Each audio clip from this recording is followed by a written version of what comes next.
नमस्कार, हमारा उत्तराखंड में आप सभी का स्वागत है। आपके साथ मैं हूं सृष्टि शुक्ला। खबरों से पहले नजर डालते हैं इस वक्त की सुर्खियों पर।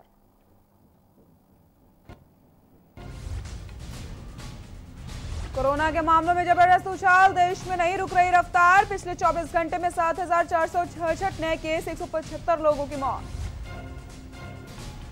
गृह मंत्री अमित शाह ने मुख्यमंत्रियों से की बात, लॉकडाउन पर लिया फीडबैक। 31 मई को समाप्त हो जाएगा लॉकडाउन। देश में 26 साल बाद टिड्डी दलों के सबसे भयानक हमला, 16 राज्यों को केंद्र ने जारी की चेतावनी, ड्रोन से छिड़काव की दी मंजूरी। देहरादून में त्रिवेंद्र कैबिनेट की बैठक जारी, सीएम त्रिवेंद्र की अध्यक्षता में कैबिनेट की बैठक में लिए जा सकते हैं कई महत्वपूर्ण फैसले। मजदूरों की घर वापसी से बड़े कोरोना के केस, लगातार उत्तराखंड पहुंच रहे प्रवासी मजदूर। सीएम ने कहा कोरोना को लेकर स्थिति नियंत्रण में। राजधानी देहरादून में बारिश शुरू होने के साथ मौसम हुआ सुहावना, तापमान में गिरावट आने से लोगों को मिली राहत। आप देख रहे हैं के न्यूज, खबरों का सारथी। रुक करते हैं खबरों का। देहरादून से बड़ी खबर बता देते हैं आपको, त्रिवेंद्र कैबिनेट की बैठक जारी है, सचिवालय में कैबिनेट बैठक जारी है। बड़ी खबर आपको बता दें, सीएम त्रिवेंद्र की अध्यक्षता में कैबिनेट की बैठक हो रही है। इस बैठक में कई महत्वपूर्ण फैसले लिए जा सकते हैं। त्रिवेंद्र कैबिनेट की बैठक जारी, देहरादून से बड़ी खबर आपको बता दें, इस बैठक में कई महत्वपूर्ण फैसले लिए जा सकते हैं। कोरोना को लेकर कई महत्वपूर्ण फैसले लिए जा सकते हैं। सीएम त्रिवेंद्र की अध्यक्षता में कैबिनेट की बैठक हो रही है। बैठक में लिए जा सकते हैं कई महत्वपूर्ण फैसले। त्रिवेंद्र कैबिनेट की बैठक जारी, सचिवालय में कैबिनेट बैठक जारी। सीएम त्रिवेंद्र की अध्यक्षता में कैबिनेट की बैठक।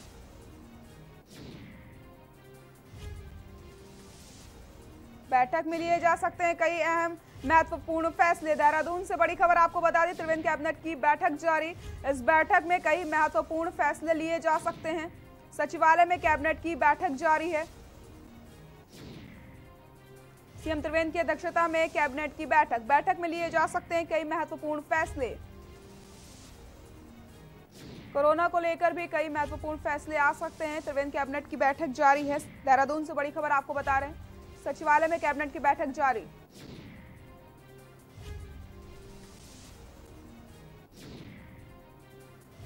सीएम त्रिवेंद्र की अध्यक्षता में ये बैठक हो रही है। बैठक में लिए जा सकते हैं कई महत्वपूर्ण फैसले।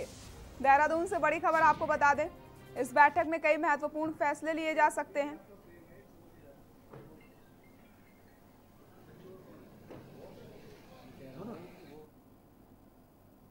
लॉकडाउन 5 को लेकर गृह मंत्रालय का मंथन जारी है। केंद्रीय गृह मंत्री अमित शाह ने सभी राज्यों के मुख्यमंत्रियों से चर्चा करी है, साथ ही लॉकडाउन 4 के बारे में जानकारी ली है और स्थितियों पर मंथन किया गया। देखिए हमारी खास रिपोर्ट। गृह मंत्री अमित शाह का मंथन, राज्यों के मुख्यमंत्रियों से बात।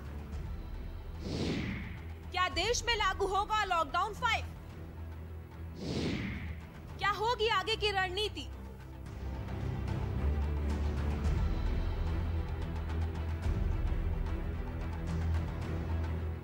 केंद्रीय गृह मंत्री अमित शाह ने लॉकडाउन 4 पर सभी राज्यों के मुख्यमंत्रियों से बात की। उन्होंने लॉकडाउन 4 को लेकर राज्यों के मुख्यमंत्रियों के विचार जाने। अमित शाह ने लॉकडाउन 4 के वर्तमान हालत पर चर्चा करी।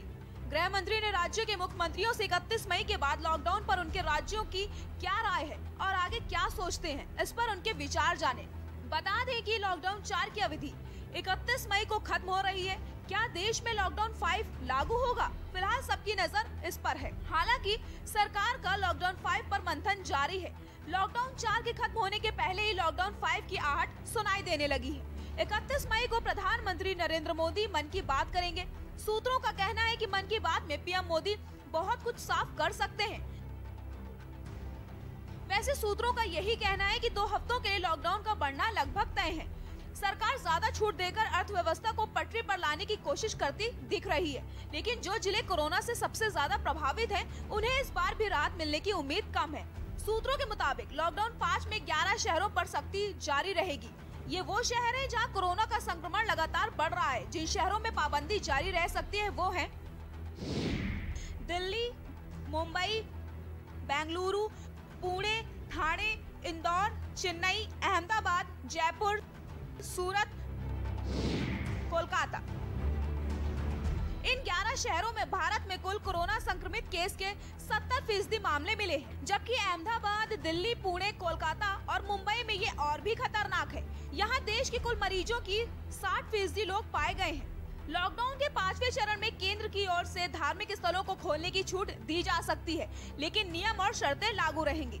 लॉकडाउन 5 के दौरान सभी जोन में सैलून और जिम खोलने की इजाजत दी जा सकती है। सिर्फ कंटेनमेंट जोन छोड़कर बताया जा रहा है कि शादी और अंतिम संस्कार में कुछ और लोगों को शामिल होने की छूट दी जा सकती है।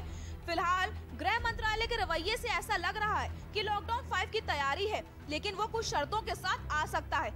अब देखने वाली बात यही होगी कि मुख्यमंत्री से बातचीत के बाद गृह मंत्रालय क्या निर्णय लेता है। डेस्क रिपोर्ट, के न्यूज इंडिया।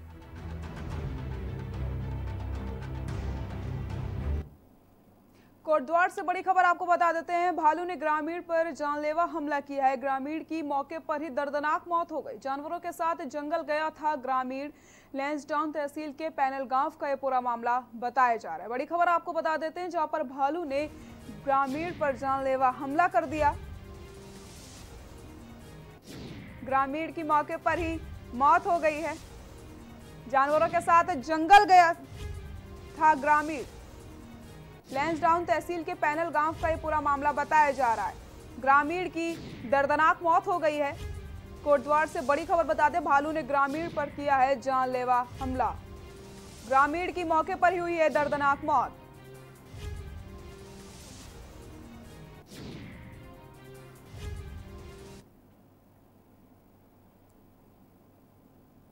उत्तराखंड के मुख्यमंत्री त्रिवेंद्र सिंह रावत ने कहा है कि स्टेट में केसेस बढ़ रहे हैं, लेकिन ये बहुत जल्द ही रुक भी जाएंगे, क्योंकि जो भी केसेस बढ़ रहे हैं वो प्रवासियों के आने जाने से ही बढ़ रहे हैं, इसलिए वो नियंत्रण में हो जाएंगे। मुख्यमंत्री ने कहा है कि जहां तक बाजारों का समय बढ़ाने का मसला है, दिन में गर्मी बहुत ज्यादा होती है, गर्मी के कारण लोग बीमार भी हो सकते हैं।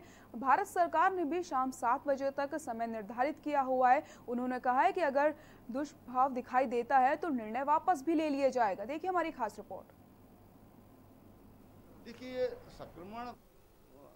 संक्रमित लोगों के आने से बढ़ा है, और इसलिए हमने जो अपने अस्पताल हैं वो हमने पहले से हमारी तैयारी थी, और जो पेशेंट बढ़ रहे हैं जो आपको नज़र आ रहे हैं ये अपेक्षित था। पहले से हमको लगता था कि ऐसा होगा, क्योंकि जिस तरह से हमारे लोग जो महानगरों में रह रहे हैं और उन महानगरों की जो हालात है उससे संभावित था।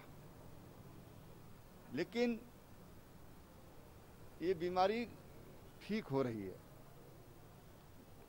हमारे डॉक्टर उसको ठीक कर पाने में सफल हुए हैं, और इसलिए हमको भरोसा है कि वो थोड़ा बहुत अस्वस्थ भी होंगे तो दवाई लेने से फिर ठीक हो जाएंगे, सावधानी से वो बच सकते हैं। फिर भारत सरकार ने भी जो समय निर्धारित किया है वो शाम के 7 बजे तक का ही निर्धारित किया है, तो उसको देखते हुए ये निर्णय लिया गया है। लेकिन हम शुरू से एक बात कह रहे हैं कि ये जो बीमारी है, जो कोरोना वायरस है, और उसके जो अभी तक जो उसका प्रभाव देखने में आ रहा है वो एकदम डायनामिक है। कभी भी और कई तरह के रूप उसके बदलते हुए नज़र आ रहे हैं। तो जो भी जनहित में होगा वो निर्णय लिया जा सकता है। माना 7 बजे तक का है, अगर ऐसा लगता है कि उससे कोई दुष्प्रभाव पड़ रहा है तो उसको वापस भी लिया जा सकता है, ऐसी कोई बात नहीं है। लेकिन अभी सामान्य स्थिति हो इस दृष्टि से कि पूरे देश में जब 7 बजे तक मार्केट खुल रही है तो हमको भी खोलना चाहिए। लोगों की डिमांड भी थी, व्यापार मंडलों ने भी हमको लिख के दिया कि इसको 7 बजे तक खोल दिया जाए तो ज़्यादा उचित होगा। नैनीताल हाईकोर्ट ने देहरादून की रोलक संस्था ने बीजेपी के राज्यसभा सांसद व सुप्रीम कोर्ट के वरिष्ठ अधिवक्ता सुब्रमण्यम स्वामी द्वारा उत्तराखंड सरकार के चारधाम देवस्थानम बोर्ड के गठन को लेकर दायर जनहित याचिका में सुनवाई करते हुए याचिकाकर्ता से जवाब पेश करने को कहा है। मामले की अगली सुनवाई 11 जून की तिथि नियत की गई है। मामले की सुनवाई मुख्य न्यायाधीश रमेश रंगनाथन व न्यायमूर्ति आरसी खुलबे की खंडपीठ में होनी है। मामले में देहरादून की रोलक संस्था ने अपने को पक्षकार बताते हुए प्रार्थना पत्र भी दिया है। संस्था का कहना है कि सरकार द्वारा पारित चारधाम देवस्थानम एक्ट सही है और जनहित में बोर्ड द्वारा ही मंदिरों की देखभाल की जा सकेगी।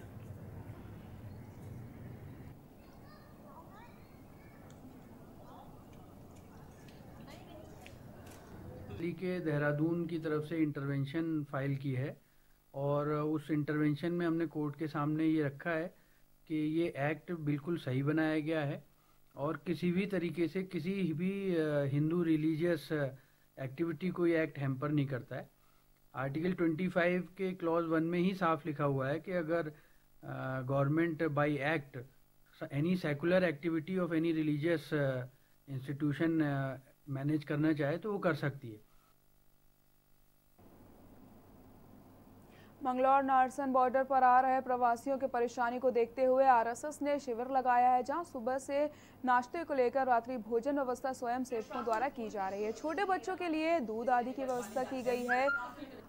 आपको बता दें, बॉर्डर क्षेत्र पर खाने पीने की व्यवस्था न होने के कारण प्रवासियों को भूखे प्यासे भटकना पड़ता था और उनकी इसी परेशानी को देखते हुए आरएसएस ने रसोई की शुरुआत करी है। क्षेत्रीय प्रचारक पदम ने बताया है कि 23 मई से रसोई की शुरुआत की गई थी और इस रसोई के माध्यम से प्रवासियों को सुबह का नाश्ता, दोपहर का खाना, रात्रि का खाना उपलब्ध करवाया जाता है। उन्होंने कहा है कि ये प्रयास है कि जब तक बॉर्डर पर प्रवासियों की भीड़ लगी रहेगी तब तक नियंत्रण रसोई का संचालन किया जाएगा।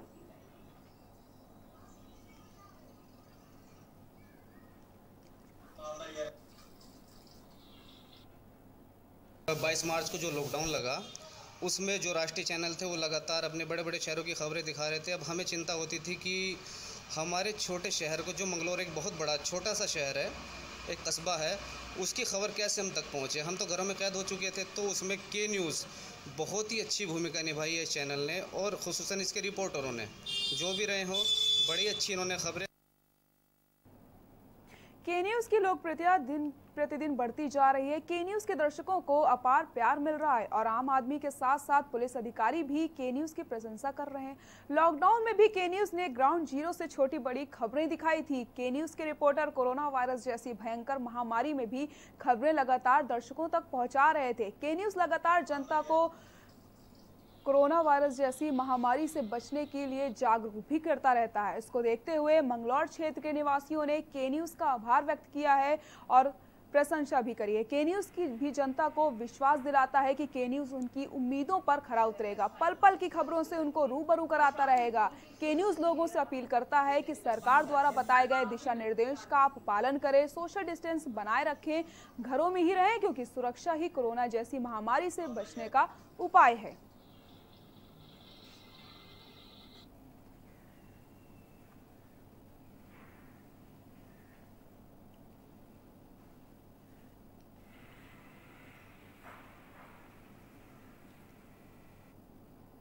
अब 22 मार्च को जो लॉकडाउन लगा उसमें जो राष्ट्रीय चैनल थे वो लगातार अपने बड़े बड़े शहरों की खबरें दिखा रहे थे। अब हमें चिंता होती थी कि हमारे छोटे शहर को, जो मंगलौर एक बहुत बड़ा छोटा सा शहर है, एक कस्बा है, उसकी खबर कैसे हम तक पहुंचे। हम तो घरों में कैद हो चुके थे। तो उसमें के न्यूज़ बहुत ही अच्छी भूमिका निभाई है इस चैनल ने और ख़ुसूसन इसके रिपोर्टरों ने, जो भी रहे हों, बड़ी अच्छी इन्होंने खबरें हम तक पहुँचाई और मैं बहुत ही अपने हार्दिक धन्यवाद देता हूं के न्यूज़ का और उनके रिपोर्टरों का कि वो किसी कोरोना योद्धा से कम ना हो गए। बहुत बहुत धन्यवाद। यूँ तो पुलिस को, स्वास्थ्य विभाग को या जो हमारे स्वास्थ्य सफाई कर्मचारी को, उनको कोरोना वॉरियर्स की उपाधि पब्लिक द्वारा दी जा रही है। असल में मीडिया भी इसकी बराबर के हकदार है, जिसने कंधे से कंधा मिलाकर हमारा साथ दिया और पब्लिक को कोरोना के संबंध में अवेयरनेस किया, जागरूक किया। घर घर तक कोरोना के कैसे बचा जा सकता है कोरोना से, या कौन सी पब्लिक सफ़र कर रही है, इससे उन तक मदद कैसे पहुंचाई जा सके, इन सब बातों को, छोटी छोटी बातों को पब्लिक के बीच में घुसकर आप लोगों द्वारा काम किया गया। रियल में आप एक जो के न्यूज़ है बहुत पॉजिटिव इसका काम रहा पूरे कोरोना के दौरान, और अभी भी लगातार काम करी, इसके लिए बहुत बहुत साधुवाद की बात।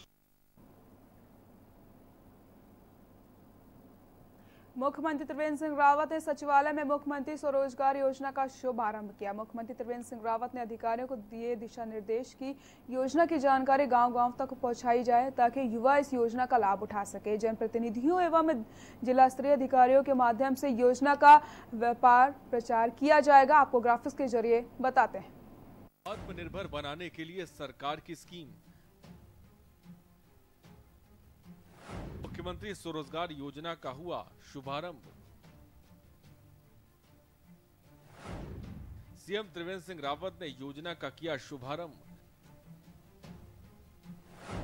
सीएम ने कहा कि जन जन तक पहुंचे योजना की जानकारी।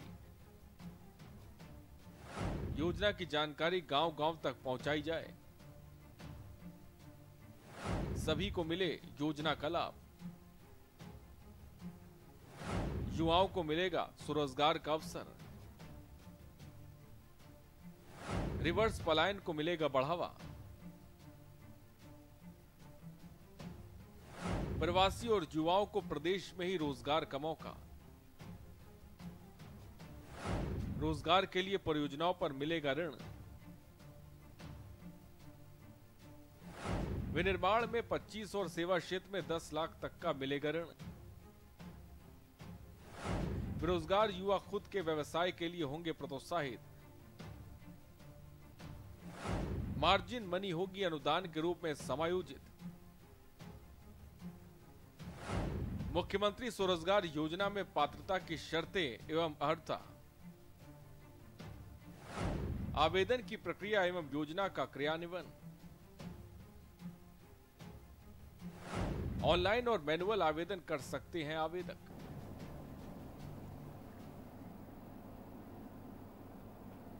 लॉकडाउन के बाद देश में मजदूरों और गरीबों की बढ़ती दुर्दशा को लेकर एक बार फिर से मंगलौर के कांग्रेस विधायक काजी निजामुद्दीन ने केंद्र सरकार और प्रदेश सरकार को घेर लिया है। काजी निजामुद्दीन ने लॉकडाउन के लगने के बाद जो मजदूर पैदल अपने घरों के लिए सड़कों पर निकले थे और भूख से मरने वाले मजदूरों पर दुख जताते हुए सरकार पर गंभीर आरोप लगाए। उन्होंने कहा है कि केंद्र और प्रदेश सरकार पूरी तरीके से विफल हो चुकी है।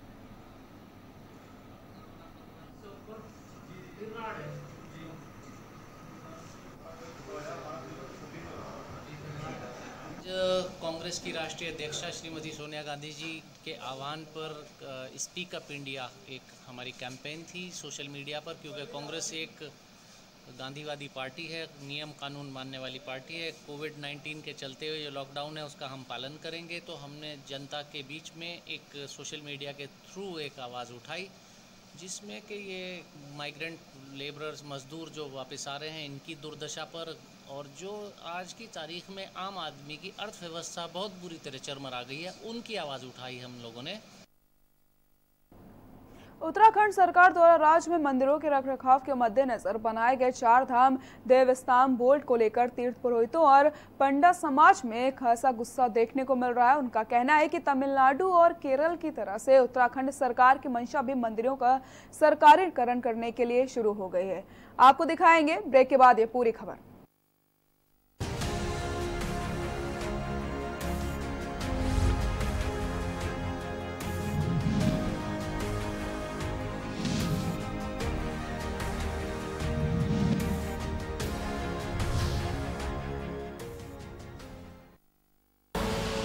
आप देख रहे हैं के न्यूज, खबरों का सारथी।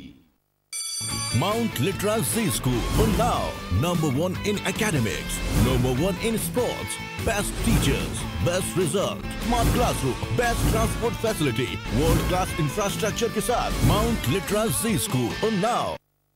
3 बागी नेता, जेपी जी बागी, उसके बाद प्रधानमंत्री वो भी बागी और आप भी बागी। बलिया को बागी के नाम से जाना ही जाता। 8 बार आप विधायक रहे। ये तो जनता का आशीर्वाद है, जनता की कृपा है। हम तो एक साधारण कार्यकर्ता है। आपने भारतीय जनता पार्टी को ही कोरोना पार्टी करार दे दिया, इसलिए कि कोरोना का ले आने का सारा श्रेय भारतीय जनता पार्टी को है। जहां जहां अमीर की टीम गई, सर्वाधिक कोरोना वही है। सवाल ये है कि इस समय कांग्रेस लड़ती हुई नजर आ रही है और बाकी विपक्ष कहीं सोया हुआ। कांग्रेस हवा में लड़ती नजर आ रही है।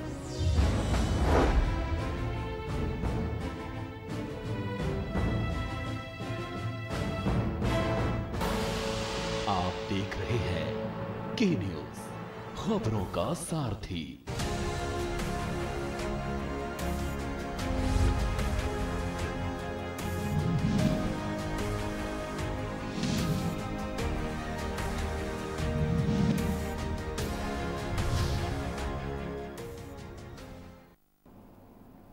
ब्रेक के बाद एक बार फिर से आप सभी का स्वागत है। उत्तराखंड सरकार द्वारा राज्य में मंदिरों के रखरखाव के मद्देनजर बनाए गए 4 धाम देवस्थानम बोर्ड को लेकर तीर्थ पुरोहितों और पंडित समाज में काफी गुस्सा देखने को मिल रहा है। उनका कहना है कि तमिलनाडु और केरल की तरह से उत्तराखंड सरकार की मंशा भी मंदिरों का सरकारीकरण करने की है। इस पर विवाद भी शुरू हो गया है। देखिए हमारी खास रिपोर्ट। देवस्थानम बोर्ड को लेकर तीर्थ पुरोहितों में गुस्सा, चारों धामों के पंडा समाज में भी दिख रहा गुस्सा। बोर्ड को लेकर बीजेपी कांग्रेस में भी दिखे वार। बीजेपी ने कहा सबके हक बरकरार रहेंगे। देवस्थानम एक्ट पर हो पुनर्विचार, कांग्रेस। उत्तराखंड सरकार द्वारा राज्य में मंदिरों के रखरखाव के मद्देनजर बनाए गए 4 धाम देवस्थानम बोर्ड को लेकर तीर्थ पुरोहित और पंडा समाज में खासा गुस्सा है और उनका कहना है कि तमिलनाडु और केरल की तरह से उत्तराखंड सरकार भी मंशा भी मंदिरों का सरकारीकरण करने की है। बता दें कि राज्य के 4 धामों सहित 51 मंदिरों की देखरेख के लिए राज्य सरकार ने फरवरी महीने में देवस्थानम एक्ट बनाया था। इसके बाद से ही एक्ट का विरोध हो रहा है। बीजेपी सांसद सुब्रमण्यम स्वामी नैनीताल हाईकोर्ट में देवस्थानम एक्ट के खिलाफ PIL भी दाखिल कर चुके हैं। हाईकोर्ट इस मामले में सरकार को नोटिस जारी कर चुका है। चारों धामों और अन्य मंदिरों के तीर्थ पुरोहित, पंडे, हकूकधारी लगातार इस एक्ट और बोर्ड का विरोध कर रहे हैं। अभी क्योंकि कुछ हो ही नहीं रखा है ना, मुख्यमंत्री जी या कोई भी जो इसमें ब्यूरोक्रेट्स हैं, 6 विधायक हैं, 3 सांसद हैं, वो कहीं नजर नहीं आ रहे। क्या उनके वो, हम तो पहले से यही कह रहे हैं कि हम इस देवस्थानम बोर्ड के खिलाफ हैं, आगे भी खिलाफ रहेंगे। सरकार की मंशा केवल ये है कि उससे धन अर्जित होगा और सरकार उसको किस ढंग से अपने पास लेगी। अपना रेवेन्यू जनरेट करने के लिए, अपनी इनकम का रेवेन्यू जनरेट करने के लिए सरकार के पास और रिसोर्सेज नहीं रह गए हैं और प्लानिंग नहीं रह गई है। सरकार का ध्यान मंदिरों पे चला गया। इनका कहना है कि बोर्ड बनाने का औचित्य समझ से बाहर है, क्योंकि इससे पहले बद्रीनाथ केदारनाथ मंदिर समिति देखरेख करती थी और यह समिति पूरी तरह से सरकार के कंट्रोल में होती थी। कोई गड़बड़ी समिति के कार्यकाल के दौरान नहीं हुई, तो बोर्ड बनाने का मतलब क्या है? इस मामले में बीजेपी का कहना है कि देवस्थानम बोर्ड को लेकर सरकार की मंशा साफ है। मुख्यमंत्री की तरफ से साफ कहा गया है कि सबके हक बरकरार रहेंगे, इसमें कोई छेड़छाड़ नहीं होगी। कुछ लोग राजनीतिक पूर्वाग्रहों से ग्रसित होकर मामले को तूल दे रहे हैं। माननीय मुख्यमंत्री जी के स्तर से बार बार कहा गया है, स्पष्ट तौर पे कहा गया है कि जो हकूकदारी है, तीर्थ पुरोहित समाज है, उनके जो भी उनके अधिकार हैं उनको बरकरार रखा जाएगा। उनके साथ में कहीं छेड़छाड़ नहीं की जाएगी। जो परंपराएं हैं, मान्यताएं हैं, उनके साथ सरकार कोई छेड़छाड़ नहीं करेगी। और इतने बार स्पष्ट होने के बावजूद अगर किसी के मन में किसी प्रकार की आशंका है तो उसके बावजूद सरकार के से बातचीत के द्वार खुले हुए हैं, लेकिन कुछ लोग राजनीतिक पूर्वाग्रहों से ग्रसित होकर के बेवजह में इस मामले को तूल दे रहे हैं। इधर कांग्रेस ने कहा कि सत्ता के नशे में मदमस्त होकर सरकार ने इस बोर्ड का गठन किया है। तीर्थ पुरोहित इसका विरोध कर रहे हैं और कांग्रेस उनके साथ है। प्रदेश कांग्रेस अध्यक्ष ने यहां तक कहा कि सूबे में कांग्रेस की सरकार आएगी तो देवस्थानम एक्ट पर पुनर्विचार करेगी। देवस्थानम श्राइन बोर्ड का गठन किया, जिसका तीर्थ पुरोहित, वहां के आम जनमानस, तमाम लोग जो है विरोध कर रहे हैं और उस विरोध में कांग्रेस भी उनके साथ खड़ी है। हमने सदन के अंदर भी और सदन के बाहर भी लगातार श्राइन बोर्ड के गठन का विरोध किया है और हमने तीर्थ पुरोहितों को, वहाँ के आम जनमानस को, हक हकूकधारियों को ये आश्वस्त किया है कि भविष्य में जब कभी भी उत्तराखंड राज्य के अंदर कांग्रेस की सरकार आएगी, निश्चित रूप से हम इस पर पुनर्विचार करेंगे। बहरहाल देवस्थानम बोर्ड के गठन के बाद से लगातार तीर्थ पुरोहितों में गुस्सा दिख रहा है। अब ऐसे में इस पर राज्य सरकार कोई विचार करेगी या कांग्रेस के सवालों का जवाब देगी, ये देखने वाली बात होगी। टेस्ट रिपोर्ट के न्यूज इंडिया।